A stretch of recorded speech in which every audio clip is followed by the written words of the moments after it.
اللهم صل على محمد وآل محمد. اعوذ باللہ من الشیطان الرجیم. بسم اللہ الرحمن الرحیم. اللہم صل علی محمد و آل محمد. میرے تمام سننے اور دیکھنے والے مومنین اور مومنات کو میری طرف سے میرے چینل ناطق قرآن کی جانب سے السلام علیکم. روزہ کتنی قسموں کا ہوتا ہے، روزے دار کی کتنی اقسام ہوتی ہیں، اس کے متعلق تھوڑی سی گفتگو کریں گے. جناب سرور کائنات حضرت محمد مصطفیٰ صلی اللہ علیہ وآلہ وسلم کا ارشاد گرامی ہے کہ دل کا روزہ زبان کے روزے سے زیادہ افضل ہوتا ہے اور زبان کا روزہ شکم کے روزے سے زیادہ افضل ہوتا ہے. یعنی کہ افضل ترین روزہ یہ ہے کہ انسان کے قلب کا روزہ ہو، انسان کے دل کا روزہ ہو، اور سب سے زیادہ کم درجہ روزے کا شکم کا روزہ ہے. یعنی یہ جو ہم بہت بڑی اذیت سمجھتے ہیں کہ بھوکا بھی رہنا ہے، پیاسا بھی رہنا ہے، یہ شریعت کی نظر میں کم ترین درجہ ہے روزے کا. سب سے پہلے زبان کے روزے سے بھی افضل جو چیز ہے وہ دل کا روزہ ہے. شکم کا روزہ فقط بھوک اور پیاس کو برداشت کرنا. زبان کا روزہ یہ ہے کہ اس کو ہر حرام سے محفوظ رکھنا، اور دل کا روزہ یہ ہے کہ اس میں پروردگار کی وحدانیت اس طریقے سے جلوہ گر ہو کہ انسان کسی اور کو خدا کا شریک کسی بھی معاملے میں نہ بنائے. یہ اقسام ہے روزہ دار کی. کسی کا دل کا روزہ ہوتا ہے، کوئی زبان کے روزے کی منزل تک پہنچتا ہے، اور کوئی فقط اور فقط جیسے جناب امیر المومنین علی بن ابی طالب علیہ السلام کا ارشاد گرامی ہے کہ ایسے روزہ دار ہیں کہ جن کے حصے میں روزے کے اجر و ثواب کے لحاظ سے فقط بھوک اور پیاس ہی شامل کی جاتی ہے، باقی کسی اور فضیلت کا، کسی اور مقام کا انہیں وہ درجہ نہیں دیا جاتا، کوئی انعام نہیں ملتا، فقط ان کے حصے میں بھوک اور پیاس ہی آتی ہے. یہ کیسے روزہ دار ہیں؟ یہ وہ روزہ دار ہیں کہ جنہوں نے اپنے دل کا روزہ بھی نہیں رکھا، جنہوں نے اپنے زبان کا روزہ بھی نہیں رکھا، فقط شکم کے روزے کے ساتھ ہی انہوں نے اپنا دن جو ہے اس کو گزار دیا. روزہ رکھتے ہیں روزانہ، یکم سے لے کر 30-29 روزوں تک مسلسل صبح اٹھ کے کھانا، رات کو روزہ افطار کرنا، صبح اٹھ کے کھانا، رات کو روزہ افطار کرنا. تو کسی نے پوچھ لیا حضرت امام جعفر صادق علیہ السلام سے کہ مولا یہ جو ایک طریقے کی عبادت ہے، مثلا نماز کے بارے میں اس نے سوال کیا کہ مولا یہ جو ہم 5 نمازیں پڑھتے ہیں روزانہ ایک طرح کی ہیں، ایک وقت میں ادا کی جاتی ہے، ایک طریقے سے ادا کی جاتی ہے، مولا یہ ہمارے لیے فائدہ مند کس طریقے سے ہے، فائدہ مند کیسے ہے؟ تو مولا نے جواب دیا کہ اے بندہ خدا، تو نے کبھی زینوں کو دیکھا ہے، سیڑھی کو دیکھا ہے کہ جس کے ہر پائیدان کا سائز اور اس کا حجم ایک جیسا ہوتا ہے، دیکھنے میں ایک جیسے نظر آتے ہیں، ان کی لمبائی بھی ایک جتنی ہے، ان کی چوڑائی بھی ایک جتنی ہے، مگر ان زینوں کا فائدہ کیا ہے کہ جب بھی انسان اس کو طے کرتا ہے تو ہر آنے والا زینہ جو ہے پہلے زینے کے مقابلے میں انسان کی منزل کو بلند کر دیتا ہے. مولا فرماتے ہیں اسی طریقے سے پنجگانہ نماز ہے، اسی طریقے سے یہ ماہ رمضان المبارک کے روزے ہیں. اگر پہلے روزے والی معرفت کو لے کر ہم 30 روزے یا 29 روزے تک چلتے رہے اور معرفت میں ہمارے ذرا بھر بھی اضافہ نہ ہوا تو در حقیقت ہمیں رمضان المبارک کا فائدہ جو ہونا چاہیے تھا، جو حاصل کرنا چاہیے تھا، وہ ہم نے نہیں کیا. وہ معرفت جو فجر کے وقت پروردگار نے ہمیں عطا کی تھی، عشاء کے وقت تک وہی معرفت رہے، ہمارا لیول بڑھے نہ، تو ہم نے نماز سے کچھ حاصل نہیں کیا. بعض دفعہ تو ایسے مقامات آ جاتے ہیں کہ فجر میں جب نماز ادا کی تھی تو یقین پروردگار میں اضافہ تھا، جب عشاء کی نماز ادا کی تو وہ کم ہو گیا. کیسے کم ہو سکتا ہے؟ مثلا ہم پیپر دینے گئے، جیسے آج کل امتحانات کا دور ہے، بچہ کوئی پیپر دینے گیا،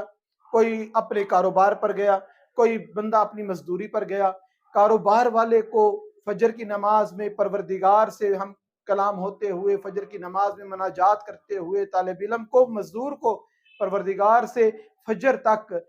ہم کلام ہوتے ہوئے، دعائیں مانگتے ہوئے بہت زیادہ قربت اور لگاؤ، مگر طالب علم کا خدا نہ خواستہ پیپر ٹھیک نہیں ہوا، تیاری کے باوجود بھی اس کی سمجھ میں کوئی معاملہ نہیں آیا، وہ پریشان ہو گیا. مزدور کو خدا نہ خواستہ اس دن مزدوری نہیں ملی، وہ پریشان ہو گیا، بزنس مین کے کاروبار میں نقصان ہو گیا، کوئی ڈیل کینسل ہو گئی، وہ پریشان ہو گیا۔ اب جو قربت اور جو معرفت فجر کی نماز میں تھی، اب وہ جو تھکا ہارا آیا ہے، پیپر خراب کر کے آیا ہے، اب عشاء کی نماز میں جب بیٹھتا ہے تو فجر کی معرفت سے بھی کم تر معرفت لے کر بیٹھا ہے، تو اس شخص کی نماز کی قبولیت کیسے ممکن ہو سکتی ہے؟ کہ وہ نماز جو انسان کو معرفت کے اعتبار سے بلند نہ کرے، وہ روزہ جو انسان کو معرفت پروردگار کے اعتبار سے، متقی ہونے کے اعتبار سے، ہر آنے والا روزہ انسان کی معرفت کو اور اس کے تقوی کو بلند نہ کرے، در حقیقت اس عبادت کی تاثیر اس بندے میں نظر نہیں آتی۔ مولا حضرت امام جعفر صادق علیہ السلام کا ارشاد گرامی ہے کہ جب تم ارادہ کر لو روزہ رکھنے کا، تو تمہیں چاہیے کہ تمہارے آنکھوں کا بھی روزہ ہو، تمہارے کانوں کا بھی روزہ ہو، تمہاری جلد کا یعنی کہ تمہاری کھال کا بھی روزہ ہو، اور تمہارے بال کا بھی روزہ ہو۔ پہلے دو روزے تو ہر مومن کو، ہر مومنہ کو سمجھ آ جاتے ہیں کہ آنکھ کا روزہ کیا ہے، کان کا روزہ کیا ہے، حرام نہ دیکھو، نہ اس کو حلال طریقے سے آنکھوں کو استعمال کرو، یہ آنکھ کا روزہ ہے۔ کانوں سے نہ حرام سنو، نہ کسی کی غیبت سنو، نہ گانا بجانا سنو، کوئی بھی شریعت میں حرام کام ہے نہ اس کو دیکھا جائے نہ اس کو سنا جائے، یہ آنکھ کا اور کان کا روزہ۔ مولا جی جو آگے فرما رہے ہیں کہ کھال کا روزہ بھی ہے، بال کا روزہ بھی ہے، تو کیا یہ روزے کیا ہیں، ان کی حقیقت کیا ہے، کیا ان کا روزہ ہوتا کیا ہے؟ تو اس مولا نے بیان فرمایا کہ انسان اپنی جلد کو بھی ایسے استعمال کر سکتا ہے کہ وہ حرام میں مبتلا ہو۔ مثلا ہم کسی کے لیے،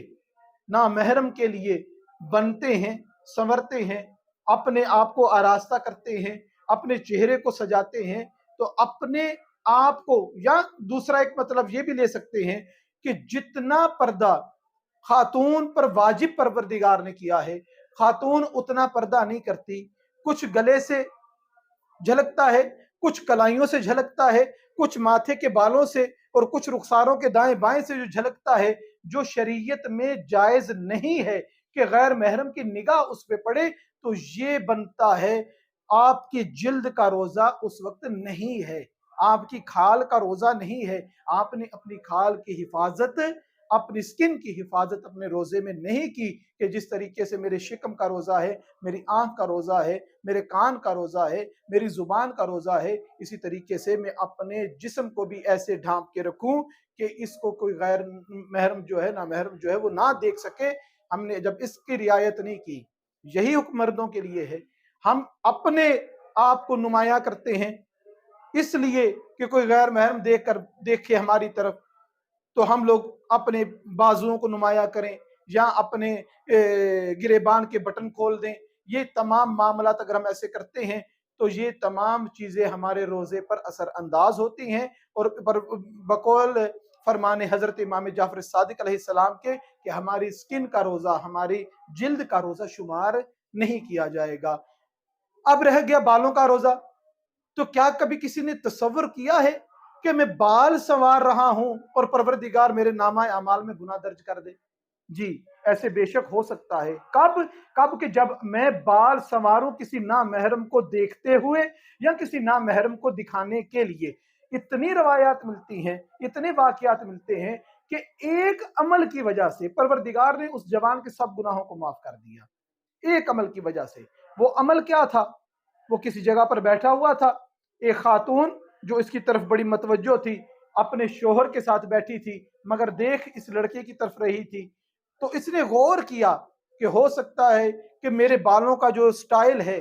اس کی طرف یہ متوجہ ہے، تو اس لڑکے نے ہاتھوں سے اپنے بالوں کا جو سٹائل تھا اس کو خراب کر دیا، اس کو ختم کر دیا، تو پروردگار نے اس کے اس عمل کی وجہ سے اس کے گناہوں کو معاف فرما دیا، اس کے گناہ پروردگار نے بخش دیے، اس کے گناہ پروردگار نے معاف کر دیے، صرف ایک اس عمل کی وجہ سے کہ ایک نامحرم کی توجہ کا جو سبب بن رہی ہے چیز، اس کو اس نے ختم کر دیا۔ اب میں بال کسی نامحرم کے لیے سنوارتا ہوں تو وہ میرے لیے جائز نہیں ہے، میرے لیے وہ حرام ہے، میرے بالوں کا روزہ شمار نہیں کیا جائے گا۔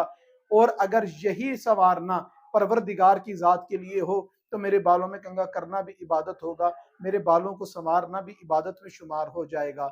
پروردگار سے دعا ہے کہ پروردگارہ جب ہم روزہ رکھیں تو روزے کی جتنی منازل ہیں پروردگارہ ہمیں وہ طے کرنے کی توفیق عطا فرما جو روزے کی صحیح معرفت ہے اور جو روزے کا صحیح حق بنتا ہے، پروردگار ہمیں وہ ادا کرنے کی توفیق عطا فرما۔ وما علینا الا البلاغ المبین۔